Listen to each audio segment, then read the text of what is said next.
easily offended. How many of y'all fall in at least 2 or 3 of those categories? We all do. I mean, hey, I'm all the above. Wouldn't it have been better and more efficient if you just sent an angel to do it? They're not distracted. They're not offended. You offend an angel, looks at you and says, really? Do you want him to finish the conversation? No, you don't. But the angels do not have the burden because they don't know the love of Christ. You do.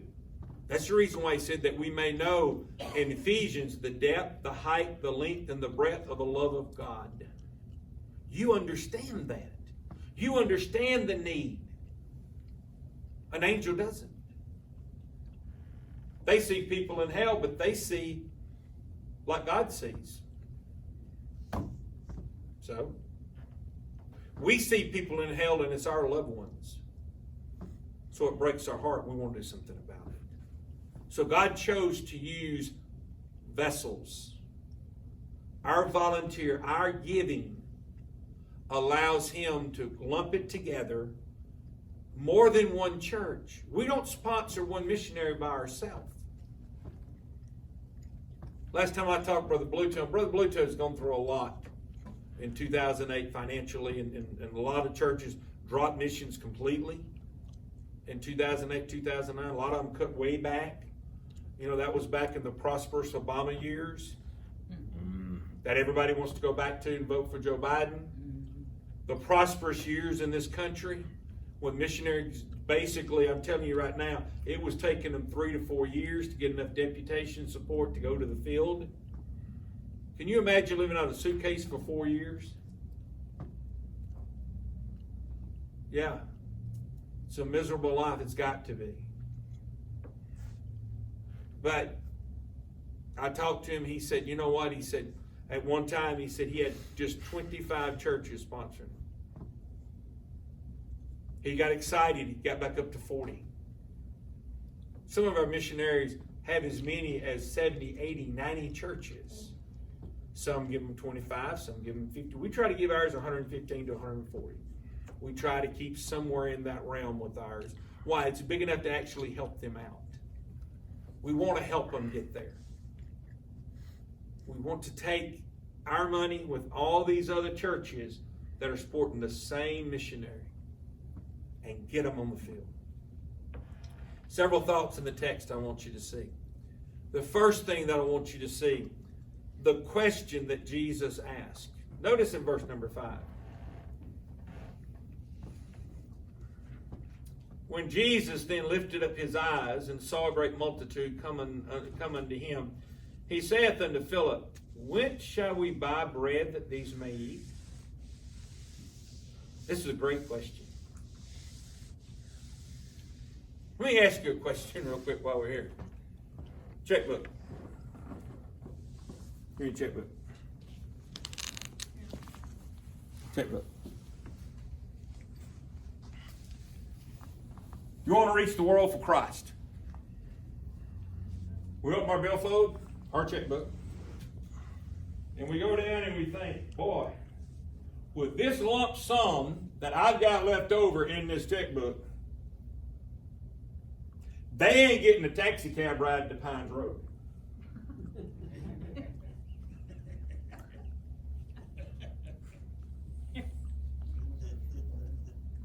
Oh, y'all rich people, huh? Y'all can get them all the way to Monkhouse Drive. Y'all rich people. People that's not in the checkbook. God's coming asking you, hey, where you got enough money that I can send missionaries all over the world? And you open your checkbook and you say, don't look too good, God. Woo, doggy. You look at it and you go, huh. God? You want missionaries to go around the world on this?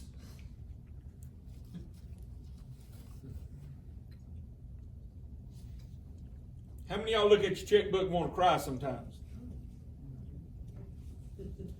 Some people put on black garments and a black veil when they do their checkbook because it's a time of mourning. I know I'm talking to you rich people, but us poor folk, we usually get Cody to do the wedding bride when he's in there singing. Swing low, sweet chariot. Why? It's time to do the checkbook. You know when Cody's in there singing, it's bad. And I don't understand this. I got plenty of checks in this book. If I got checks, I ought to have money. If I got enough checks, I ought to just be able to write. It don't work that way, does it? You have to have money to back this up that you're writing. But people, think about it. It's what God has given us, as little as it is, that He takes and makes the blessing with it. It's the little. None of us have enough. Boy, I'm going to send the vicars to Thailand all by myself. I'm going to pay that $4,500 a month out of my checkbook. Now, let me tell you something right now. Let me ask you a question. Let's get ahead of myself. Whose lunch does Jesus get? A little lad, a little boy. Why didn't He get the people in the palace? Because they wasn't out with the crowd. They're in the palace. People, don't expect wealthy people to finance mission programs. It never happens. It's the poor people that actually finance it. Why?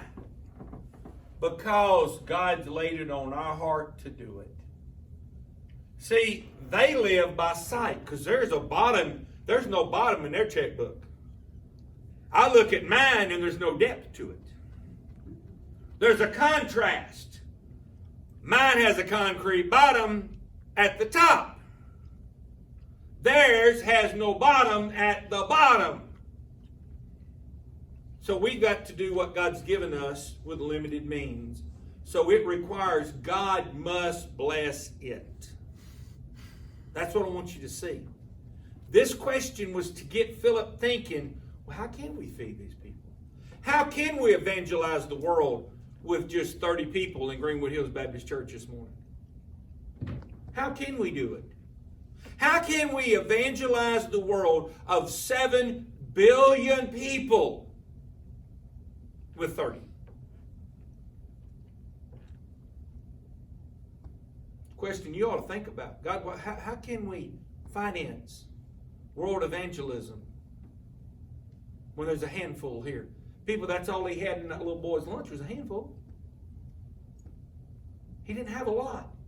But what he had was yielded to God. When that little boy gave it and Jesus took it, it was yielded to the hand of the master. So when he broke it and passed it, and to me, this is one of the greatest miracles in the Bible.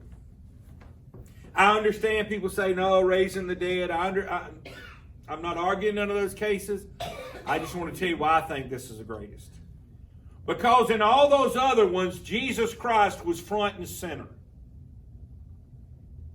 Roll back the stone, Lazarus come forth, and Lazarus came out. Preacher, that's impressive. Sure it was. But not as impressive as this. Because he's going to take his blessing, pass it to these 12, and they're going to continue to break, and it's going to continue to multiply. See what I'm getting at? That's why I think it's one of the greatest miracles in the Bible. Because God keeps multiplying what should have ran out on the first person. He multiplied it, broke it 12 times, and they kept multiplying it as they kept breaking it. And the more they broke it, the more they passed it out, the more there was to be passed out. The old statement is you can't outgive God, and that's basically what happened. But the great question is, whence shall we buy bread that these may eat? Now notice what they did. They're just like us. How many of y'all, when you talk about faith promise, the first thing you do is look at your checkbook? No, that's what the disciples did. Notice in verse 6. He said, and this said he to them, and this he said to prove him, for he himself knew what he would do. he asked this wanting the answer to show them what he needed from them. He's asking them basically to show one thing. God, we do not have the answer. That's what he wanted them to admit. God, we don't have the answer. That's great. You don't have the answer. I do. That's what God's saying. Do you have the answer? No, you don't have the answer. You know, I gave somebody a figure last night, and I may mention it Friday night. Do you know what is owed the federal government in student loans right now? $1.4 trillion. How many missionaries could we send around the world for $1.4 trillion?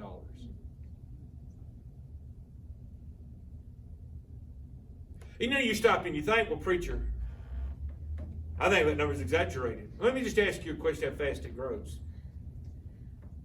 An average student leaving college owes a minimum of $100,000. Every 10 students is $1 million. We've been doing it for over 30 years. 1.4 trillion. Our government could have taken that 1.4 trillion and we could have evangelized the world, but they don't have a burden for that. They don't have a desire for that. God's saying, you know what? I don't need the government 1.4 trillion. I need what I need you by faith to give me, that I can multiply, that I can do a work for you. Notice the next thing in verse number 7. And Philip answered and said, 200 penny worth of bread is not sufficient for them. 200 penny, back then a penny was considered a day's wages. So even if we had 2/3 of a year's wages in my hand, Lord, it's not enough money to feed these people. Not that I'll get a little bit. See, what Philip is doing is Philip is looking at his checkbook. Don't look at your checkbook, look at God. Why are we here today? What's God called us to do? What does God want us to do? Let's look at God, not our checkbook. Our checkbook, I promise you right now, can collapse at any moment. There are a lot of people last spring that had a great job that now don't know if they'll ever work again in that field. People, I'm not trying to be harsh by no means. We don't know what the next week's going to hold. So we have to depend on God. So to us, this is a natural thing. If I can trust God for my daily bread, surely I can trust Him for what He wants me to give for missions. That's not, I mean, it's a struggle at times. Don't get me wrong. But we're programmed ourselves to do that. The world hasn't. See, Brother White has a saying, and I wish all churches would understand this. They had a deal on the wall. I'd love to get it in ours. One of these days I'm going to get it made. It said, why in the world should you have the privilege to hear the gospel twice before the entire world has heard it once? Why are we privileged to be born in a country that you could turn on the radio right now and listen to the gospel? You can go online and you can go to W.A. Criswell's and listen to all his sermons. You can go listen to Mays Jackson. There's a bunch by Brother Ray you can get a hold online, and Brother Winkler, and all these great men of the past. We can listen to it. We can be encouraged. We can be strengthened. We can be convicted. But there is people in the Middle East that's never heard Jesus Christ in a positive way. People, we need to get burdened about it. Don't look at your checkbook, look at the world. Don't look at the world's financial problems. Look at their spiritual needs through the eyes of the Savior. Remember, he went outside and he wept in Matthew chapter 9. He wept when he saw them as sheep without a shepherd. When's the last time we've wept? And listen, people, let's get it back home. When's the last time you wept over California? People, California is wicked to the core.